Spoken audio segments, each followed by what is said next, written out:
Canada's broken, and Canada's broken because we're stupid. Okay? Canada's broken because we're stupid. Elbows up. Gang, what's up? Aaron here, Canadian Looney. So we've got one of our favorites. It's a new MP elected in the last election. His name is Aaron Gunn. He's from British Columbia, and he's a great speaker, and he does seem to care about his constituents. So we're going to take a peek. A little bit of, there are pieces of this video that are somewhat graphic, so if you're real sensitive, watch your step in this video, but it's worth the watch to find out the story with what happened to this couple. It's unbelievable, the state of our country under these Liberals. Let's take a peek. The guy's name is Aaron Gunn. He is one to watch. We'll be paying attention when they're back in the House of Commons. September 15th, can't wait. Hey, that's something everyone can enjoy. Kyriakos Voyajakis was tragically killed by a repeat violent offender who is out on bail.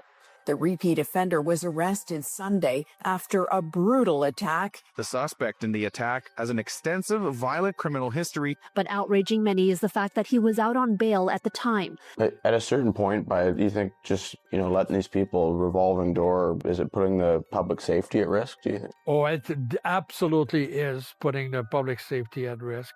Here's the proof. We've all heard the stories. Random violent offenders released from custody only to commit more violence. Part of a trend or a pattern in this country of tragic miscarriages of justice happening from coast to coast. But it hits a little different when it happens in your own backyard. I'm standing here at Lewis Park in Courtenay, BC, a popular gathering place for residents of the Comox Valley. Kids play in the water park. Seniors go to classes at the nearby community center. And apparently, repeat violent offenders prey on an unsuspecting public, or at least that's the story of Serge Melancon, who came to Lewis Park with his wife, a 64-year-old double amputee, to use a handicap shower during their recent road trip vacation. But as Serge was about to leave and drive away, there was a knock on his window.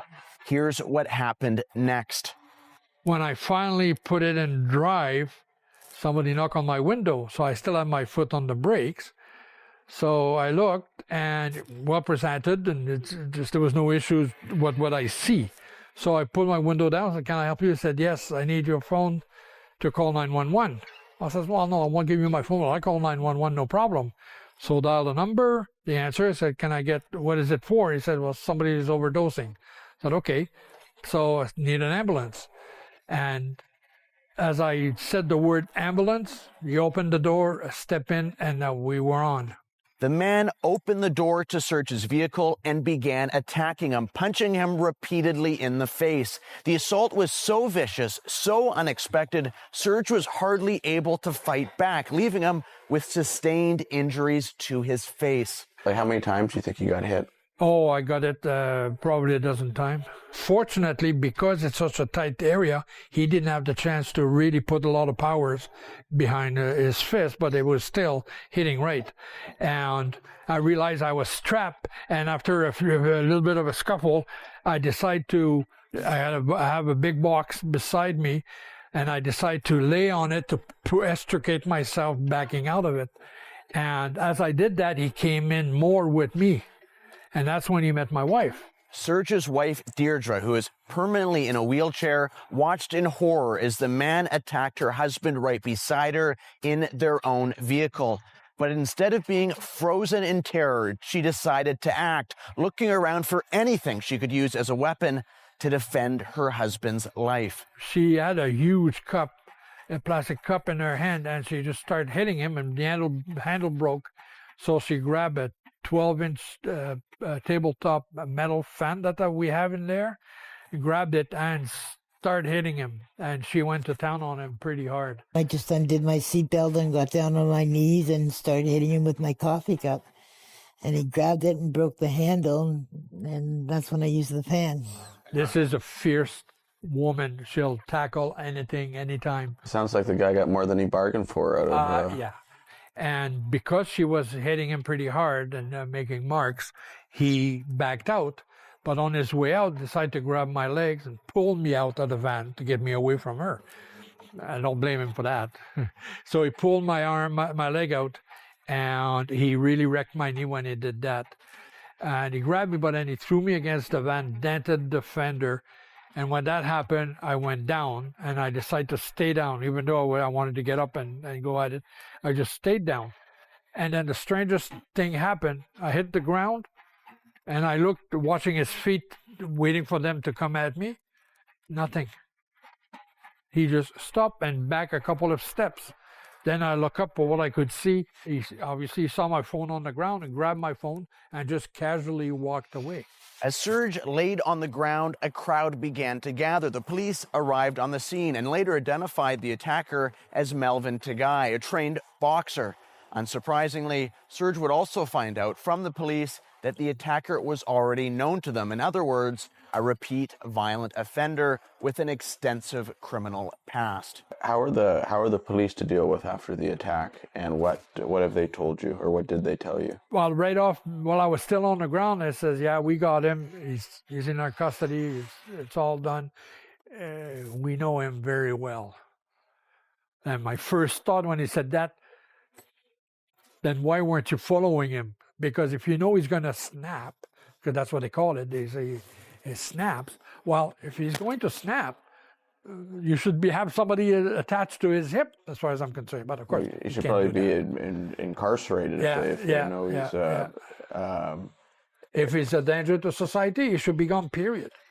Now, since this attack, obviously, who this individual was and some of their histories come to light, do you think he should have been allowed to be just walking around freely through Courtenay?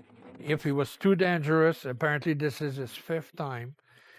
Well, maybe that the 3 strikes you're out law should be involved with that. If prison is the only way they can put him in order to protect society, so be it. This is his 5th attempt. It shouldn't have happened. He shouldn't have been able to do it 5 times. And again, it's a revolving door. Did you guys ever think something like this was going to happen to you? Like this? You hear about those, and they said, poor fellow or poor woman, and then you're just on with your day, right? You wouldn't expect it at a park with kids.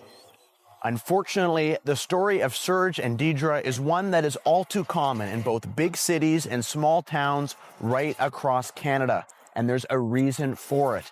Back in 2019, the Liberal government's Bill C-75 became law. This forced judges in Canada to consider bail at the earliest opportunity and with the least onerous conditions, while Bill C-5, which followed shortly thereafter, removed many mandatory minimum penalties and expanded conditional sentencing, allowing more violent criminals out of jail into house arrest and back onto the streets to terrorize the public. The effect of these catch-and-release laws, especially when combined with some questionable judicial appointments, was easy to predict, and is a large reason why we are now seeing such chaos in our streets committed by just a small handful of people. And while Mark Carney promised bail reform during the last election, so far his government has taken no action, resulting in frustration from frontline police officers and ongoing abuse of the public at large. Now, Serge spent the night in hospital and, despite his substantial injuries, will be okay, minus some pretty significant dental bills. But if the case of Serge and Deidre proves anything, it's that no town, no matter the size, is safe from violent criminals when they are emboldened by weak laws and politicians unwilling to do anything about it. Oh, yeah. MP Aaron Gunn from British Columbia stood out to me the very first time I saw him in the House of Commons asking questions in question period. And then I saw him in committee investigations, more in the House of Commons. We're going to dig up a clip now for us to watch so we can introduce you further to Aaron Gunn. He's one to watch. He's going to be up there with Raquel Dancho, Melissa Lantzman, Mike Barrett, Michael Cooper, Larry Brock is one of our favorites to watch on here. There's a couple of other newbies that are with the Conservative Party that we'll be paying attention to. Andrew Lawton, Tamara Jansen. We will see how well they can handle this new government that we've got coming. looking very forward to when things start on September 15th back in the House of Commons. Should be a really good time. It's going to be a gong show. Let's take a look at MP Aaron Gunn.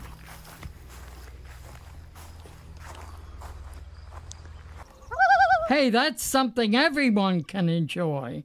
Mr. Gunn, the floor is yours. You have 6 minutes, sir. Thank you, Mr. Chair. Mr. Jimenez, thank you for taking the time to join us here today. My first question for you is which government departments and or ministers were notified of the final or likely decision to purchase the ferries from a state-owned shipyard in the People's Republic of China, and when were they notified?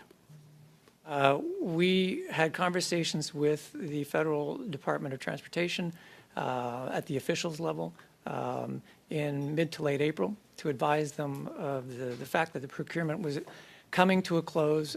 We were indicating essentially where it was going to land in terms of the yard and the country of origin. Did the government, any of these departments, express any economic or national security concerns regarding that specific contract before the public announcement on June 10th?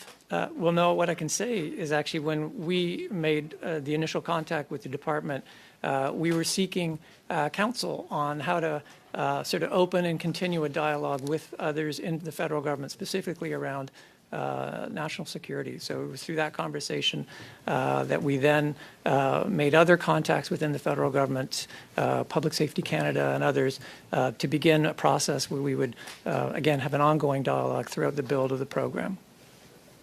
On June 20th, it was reported that the Minister of Transport, she wrote a letter expressing her great consternation, disappointment with BC Ferries' decision to contract the Chinese state-owned shipyard, and that she was surprised that BC Ferries did not appear to have been mandated to require an appropriate level of Canadian content in the procurement. Does that make sense that the Minister of Transport or their ministry should have been surprised by that on June 20th? Or should they have already known for months? Again, I think you'd have to ask that question of the minister and her staff. You just mentioned, you stole one of my questions I was going to ask. You said there were 6 other bids, correct? Compliant bids, that's right. Compliant bids. Were any of those other bids from NATO or other allied countries? They were. They were. Was it your understanding that, or was it expressed to you that the subsidy, the loan that you received from the Canada Infrastructure Bank was going to be the same regardless of where the ferries were purchased from? Make sure I understand your question. Like you would have received the $1 billion loan / subsidy regardless of whether you went correct. with the state-owned shipyard in China or a shipyard in Germany or something like that? That's correct. Okay. Do you think, in addition to obviously being the CEO of BC Ferries, you're also a taxpayer. Do you think it makes sense for taxpayer money, including from those that are struggling right now working in the steel and aluminum industries from unjust American tariffs to go toward subsidizing the purchase of ships from a state-owned shipyard in an adversarial nation that creates jobs in their country instead of our own? Well, what I can tell you is my job is to make sure that we have a ferry system that works for British Columbians. We move almost 23 million people a year, $8 billion worth of goods into BC's economy. We are, in many cases, the fulfillment of supply chains, and it's our job to provide a reliable, safe, and affordable system. And so the process that we went through and the decisions that we made were with that singular focus on getting the best deal for British Columbians possible. Are you aware or able to estimate how many jobs that this contract will create in Communist China? I can tell you how many jobs and the economic impact we're going to have here in British Columbia, because this investment isn't just about ships. Do you know how many shipbuilding jobs are being created in China as a result of this contract? I mean, I think you'd have to direct that to the shipyard themselves. Not sure. Okay. What message do you think it sends to Canadian workers and manufacturers with $1 billion? I mean, I've got a lot of small businesses in my riding that would love a below-market interest rate loan to allow them to hire Canadians and create economic wealth here in Canada.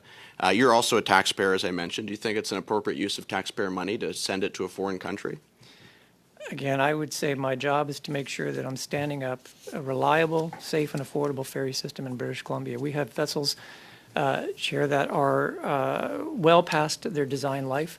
The process that we went through was open and competitive. Regrettably, no Canadian shipyards were submitting a bid. And what we did was essentially follow that process to get the best value in order to get ships into our system as quickly as possible. Would the ferries have been more affordable to procure had they not been hybrid electric and were simply powered by diesel or LNG? Well, it's a hypothetical because we put out the bid that we did, but I would say the proposals that we received reflected where the market is at internationally. Again, you're head of a giant ferry corporation. Do you think would it have been cheaper if there was diesel or LNG ships, and you weren't going full electric? Chair, I appreciate the question. I would say that what we saw in the market was what we expected. So I think whether it was LNG or battery electric, the value of these ships is what we saw in the proposals, and that's the evaluations that we went through and made, and the decision led us to the yard that we selected. So no, I think we saw what we saw.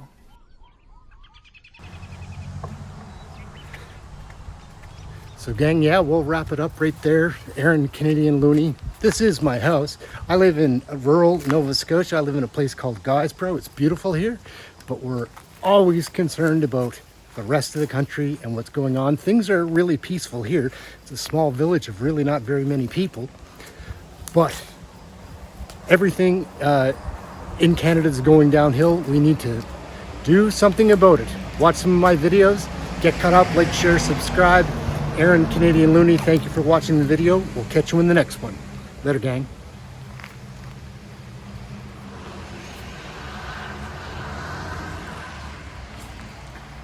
As a European, I am a European actually. Oh, you are? Yeah, Oh, I'm an Irish citizen. Yeah, so there you welcome. go. Welcome. Speaking as a European. WTF. Here, here. How many kids did you molest with Jeffrey Epstein? More than just elbows. And as the most European of the non-European countries, being aware of what potential conflicts of interest you sought what to possible avoid. conflict would you have, Stephanie? Stephanie, I'm complying with the rules. I'm complying with the rules in advance. Come on, these are Muslim values. These are Canadian values. Hi, everyone. Congratulations, you're spending more money on taxes than on food, clothing, and shelter combined. Hey, that's something everyone can enjoy. All right, gang, thank you all very much for watching. Aaron, Canadian Looney, like, share, subscribe. Smash that subscribe. We're trying to grow this thing. Canadian Federal Politics. Get yours right here. Thanks for watching. We'll catch you in the next video.